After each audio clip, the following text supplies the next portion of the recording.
नमस्कार, आप देख रहे हैं राजतंत्र समाचार न्यूज चैनल। आइए देखते हैं खबर। कानपुर में दबंगों पर मारपीट और फर्जी मुकदमे में फंसाने की धमकी का आरोप, पीड़ित पहुंचा कमिश्नर कार्यालय।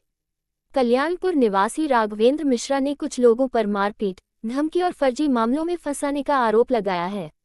उनका कहना है कि वह वर्षों से एक निजी संस्था और घाट से जुड़े कथित अनियमितताओं को उजागर करते रहे हैं, जिसके चलते उनकी कई लोगों से पुरानी रंजिश चल रही है। राघवेंद्र मिश्रा के अनुसार क्षेत्र के मनोज त्रिवेदी उर्फ मनोज पांडे, अभय पांडे, रामचंद्र, दीपक शर्मा समेत अन्य लोग लगातार उन्हें धमका रहे हैं। आरोप है कि उनके साथ मारपीट भी की गई, लेकिन स्थानीय पुलिस ने उनकी शिकायत पर उचित कार्रवाई नहीं की।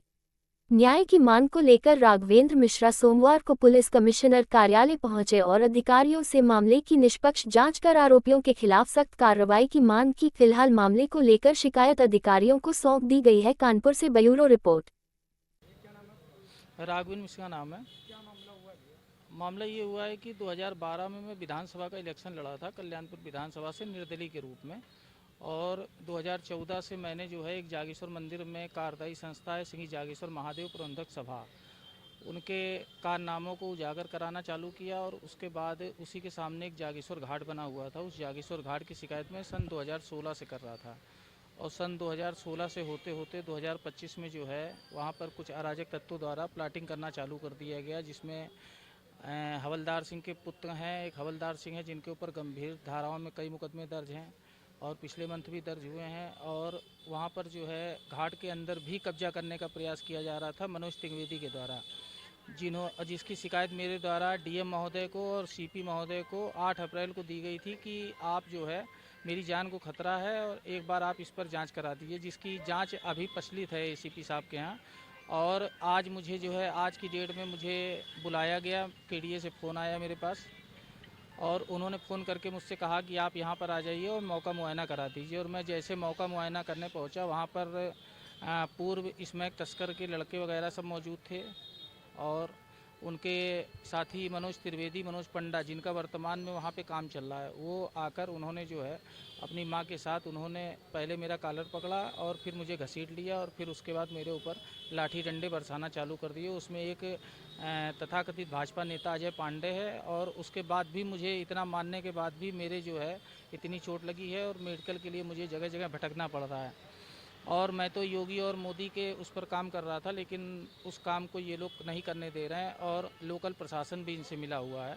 लोकल प्रशासन को भी मैंने लगभग 10 दिन पहले लोकल चौकी इंचार्ज राहुल कुमार को भी मैंने फ़ोन करके कहा था कि ये मुझे धमकी उमकी दे रहे हैं, आप एक बार इनको जो है समझा दीजिए। और यदि आज इन्होंने समझाया होता तो शायद ये घटना ना घटित होती।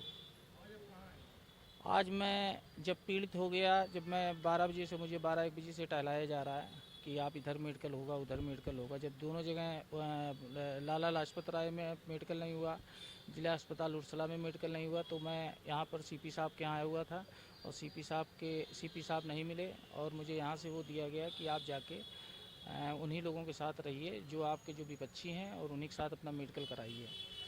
और यदि मेरी हत्या होती है तो उसमें मैं आपको उजागर कर दे रहा हूं, जिससे मीडिया के द्वारा मेरी बात माननीय योगी आदित्यनाथ तक पहुंच सके कि यदि मेरी या मेरे किसी भी साथी, जैसे मेरे साथी संदीप सिंह हैं, उनकी यदि हत्या होती है या मेरी हत्या होती है या मेरे भाई शुभम तिवारी की हत्या होती है, मुझे बचाने आए थे, इनके कान पे मारा गया है ईंटों से। और वहाँ पर जो है एक रामचंद्र निषाद हैं, इन सबका एक गैंग बना के काम करते हैं। ये पहले दीनू उपाध्याय के गैंग में हुआ करते थे, जो गैंग हमारे यहाँ अखिल सर ने जो है जिस गैंग को तोड़ा था, उस गैंग के लोग भी इन लोगों के साथ सम्मिलित हैं और ये सरकारी ज़मीनों पर कब्जा करके अपना मकान बनाना चाहते हैं, जिसको मेरे रोकने पर इन लोगों ने इतनी बड़ी घटना को अंजाम दिया। यदि आज पब्लिक ना आई होती तो मुझको जान से मार देते। और मेरे ऊपर एक झूठा आरोप लगाया जा रहा है कि आप लड़की छेड़ते हो आप, जबकि मैं उस लड़की को ही नहीं जानता हूँ, मेरी भी बहन है, मैंने उस लड़की को कोई छेड़छाड़ नहीं की है। और वसूली का आरोप लगा रहे हैं और मैं कह रहा हूँ कि इसकी निष्पक्ष जांच हो। यदि मैंने इनसे कोई भी पैसा मांगा हो, कोई रिकॉर्डिंग में ये दें हमको, उसकी कोई रिकॉर्डिंग दे। केवल अपने आप को बचाने के लिए ये बता रहे हैं कि ये वसूली करते घूम रहे हैं, जबकि मैंने किसी से भी आज तक कोई भी किसी भी थाने में मेरे नाम से किसी भी उगाही का कोई भी मुकदमा नहीं दर्ज है। और ये केवल नवाबगंज थाना जो है क्रास में एक मुकदमा दर्ज करवा रहा है कि इससे जो है मैं पीछे हट जाऊं और घाट पे कब्जा हो सके। लेकिन मैं पीछे नहीं हटूंगा और मैं इसके लिए केडीए को भी जिम्मेदार बनाऊंगा और जिलाधिकारी कानपुर डीएम के यहाँ भी जाऊंगा और डीएम के यहाँ धरना दूंगा और सीपी साहब के यहाँ कल सुबह मैं आकर धरने पर बैठूंगा जब तक मेरा मुकदमा नहीं लिखा जाता है।